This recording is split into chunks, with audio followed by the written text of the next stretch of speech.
Hello everyone, welcome to Anime No Me, and thank you for joining us for another One Piece video. Currently in the One Piece manga, Shanks is finally putting his plans in action, and it looks like he's going to be playing a major role in this final saga of One Piece. And while his appearances are amazing, in the past, Shanks did something far more impressive that we don't really have a lot of information on how everything happened. This event even impressed the Navy because Shanks was able to stop Kaido, preventing the Beast Pirates from ever reaching Marineford. So today's video, we're going to talk about how this clash between Kaido and Shanks took place, how Shanks was able to stop Kaido, forced him to retreat, and how his act prevented an even greater destruction in Marineford. Before we dive into the video, if you're new to the channel or even if you've watched a bunch of our videos, we'd be absolutely honored if you'd leave us a like and even subscribe and maybe leave us a comment letting us know what you thought of the video. It really helps us out, especially with that old YouTube algorithm, and it keeps motivating us to make more content. And if you'd like to help out the channel in a bigger way, consider sharing this video or another one of your favorites with a friend. But without further ado, let's get into the video. So my friends, our story starts long before the big conflict that would happen in Marineford, the one that ended up being called the Battle of the Best, because Shanks sensed something big and dangerous was coming into the world, all because of the scar on his face that was bothering him. This bad feeling stemmed from the very scar that was left on him by Marshal D. Teach, otherwise known as Blackbeard. The scar that we're talking about is that iconic 3-line scar that goes over part of Shanks' face, and it was given to him by Teach in a moment where he describes that he wasn't, say, not paying attention, he was fully aware, and yet Teach still was able to get the drop on him. So Shanks thought that Teach would be up to something big. It's just, he thought it portended to something more sinister. So Shanks decided to go to Whitebeard to inform him that Ace would be in danger, because it was currently Ace's responsibility to go find Teach and bring him back to the Whitebeard pirates and have him lose his life for betraying the crew. Upon his arrival on the Moby Dick, which was Whitebeard's flagship, Shanks used his Conqueror's Haki to make the weaker pirates on the ship temporarily faint, so they wouldn't interfere with the conversation between him and, of course, Whitebeard. Although it may have seemed that this conversation could have been adversarial, it was actually shown to be quite friendly between both parties. And Shanks asked Whitebeard to order Ace to return home to his ship, because Teach had been gathering some very strong pirates to fight alongside him. As Shanks continued, he warned that if Ace persisted in looking for Teach, it could be quite dangerous to his own life, because Teach is a very dangerous pirate. Again, being the one who was able to give Shanks a scar on his face in a moment when he was fully aware and attentive. Considering the fact that this is a standout moment, and we really haven't heard of any other times where Shanks had been injured by anyone else, other than that arm he sacrificed for Luffy way at the beginning of our story, this shows that Teach attacked Shanks directly. And this is something that means that Teach is not only incredibly smart, because we know he plays the long game, but he's also agile, because no other pirate has ever managed to scar Shanks' body in the same way. As we've seen recently, Shanks is extremely fast and unbelievably powerful, because he managed to defeat Kid in a single attack, which the worst generation pirate could not have had any reaction against Shanks' incredible strength and speed. So for Teach to land a hit on Shanks' face, even though the redhead was alert and aware, that means that he could be hiding an even greater and more sinister power that only Shanks or even Blackbeard knows about. Unfortunately, despite having heard everything Shanks wanted to warn, Whitebeard refuses to tell Ace to back off. Whitebeard needed to teach Blackbeard that you should never betray your family, much less take the life of a crew brother. This act was unforgivable and inexcusable, so Whitebeard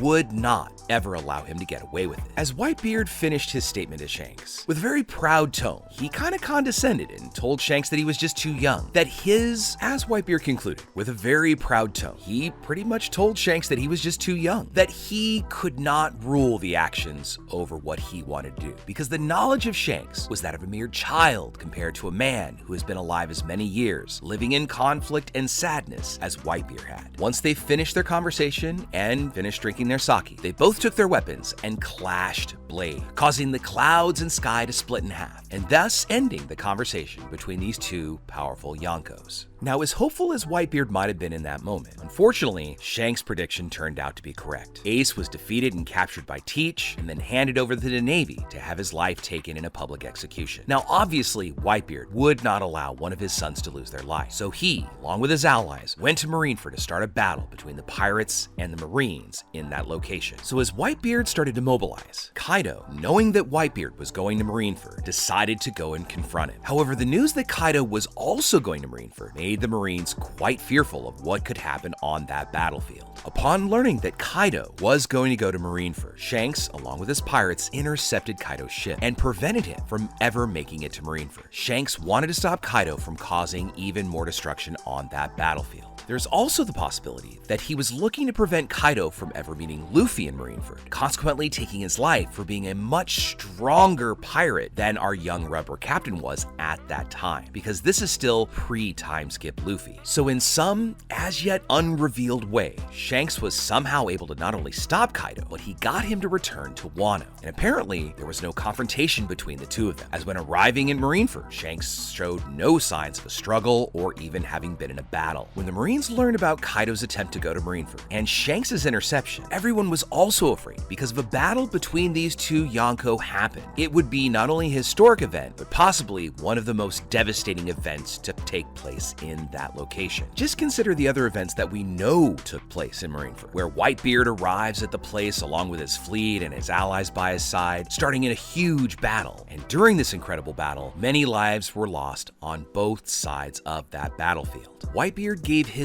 all to save his son Ace, no matter how much pain he had to endure, and even gave his life to try and avenge Ace after he lost his life. But we also had one of the most strange twists that has yet to be explained as well, because Teach appeared and ended up being the one responsible for finally ending the life of Edward Newgate, definitively. But this was after he already managed to steal his no Mi power, the power of the Quake fruit. With this singular and mysterious act, Teach now possessed the power of the Darkness fruit and the Earthquake fruit, something that leaves everyone present at Marineford impressed because he is now the first person, and maybe only person in the world, to be able to use the power of two different devil fruits. In the aftermath, following the death of Ace and Newgate, the pirates and the Marines both lost their purpose and resolve to fight. The conflict no longer made sense to continue, so Kobe took a stand and decided to try and end the battle by himself. However, Akainu, in his sense of ultimate justice, saw this as a weakness and tried to attack Kobe, but is suddenly stopped by Shanks, who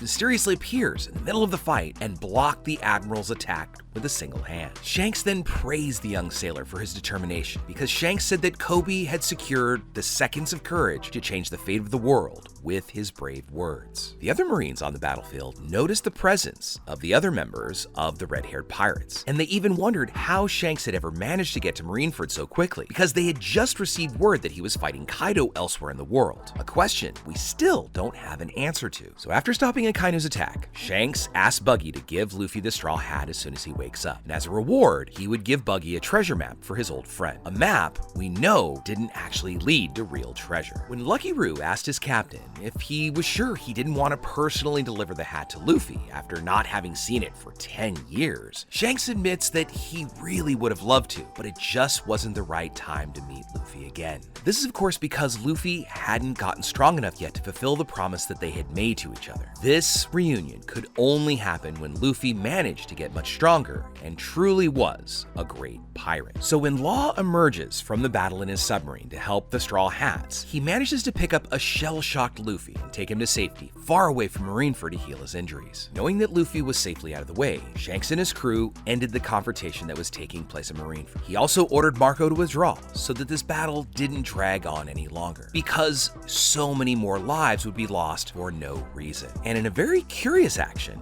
to further discourage anyone else who was still willing to fight, Shanks offered to be the new targets of this battle, and anyone interested in continuing to fight in this meaningless confrontation, he would be the new opponent. With that simple sentence, Shanks was able to bring the battle of the best to a complete end. Shanks even asked Teach if he still wanted to fight him, but Teach denied the proposal, saying that it just wasn't the right time for him to face him again. So after Teach and his pirates departed Marineford, Shanks then told Sengoku that he wanted to give Whitebeard and Ace the burial they deserved, because after all, they were great pirates. And Sengoku, who was still at the time Fleet Admiral, allowed Shanks to take the body, taking the responsibility completely for his choice, that no one else would be responsible for him allowing Shanks to take the bodies away. So Shanks, along with what remained of the Whitebeard pirates, took the bodies of these two great men and took them to have an honorable burial in the home country known as Sphinx, in what must have been one of the most amazing wakes to ever be,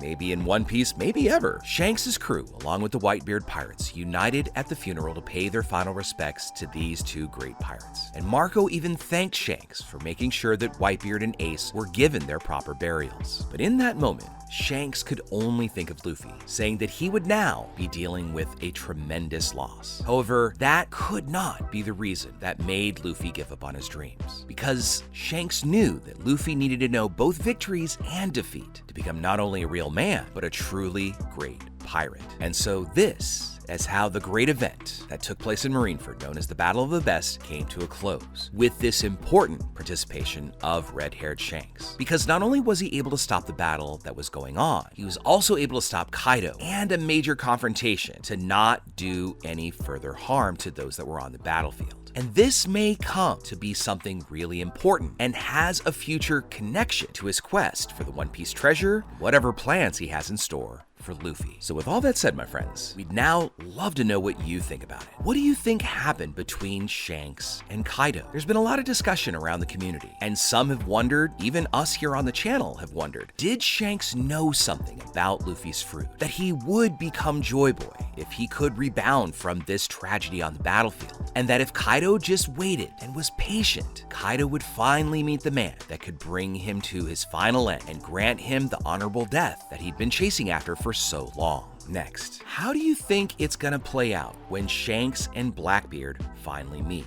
Are they really enemies? Or has it been a bigger ruse? Because there've been a lot of people speculating that maybe Shanks is that final big bad evil guy that we have been waiting for. Somebody perhaps even more of a challenge than Imu-sama themselves. So do you think Shanks still has the best interests of Luffy in mind? Or is there more sinister machinations in play? And finally, with everything that we've been learning and the fact that Shanks is going after the One Piece, how do you think Luffy figures into this picture? Many in our wonderful One Piece community, and even here on this channel, have speculated that Luffy's ability, his new status of Joy Boy, has a direct role in accessing the One Piece. But where do you think that puts him with Shanks? Is he really just been groomed to become the next great pirate and pirate king? Or has this been, like Teach, a long con where Shanks has bided his time just until he had everything he needed to get the treasure for himself? Let us know what you think about that, everything else in the comments below. So as we wrap up our video for the day, we'd like to thank you all so much for watching the video, especially those of you who've made it here to the very end. Be sure you comment on any themes or ideas that you'd like to see in future videos. And also, since you made it this far, give us a like and hit that red subscribe button before you head out to take on the rest of your day. I hope to see you all in our next video, and let's keep sailing this giant sea together. Take care.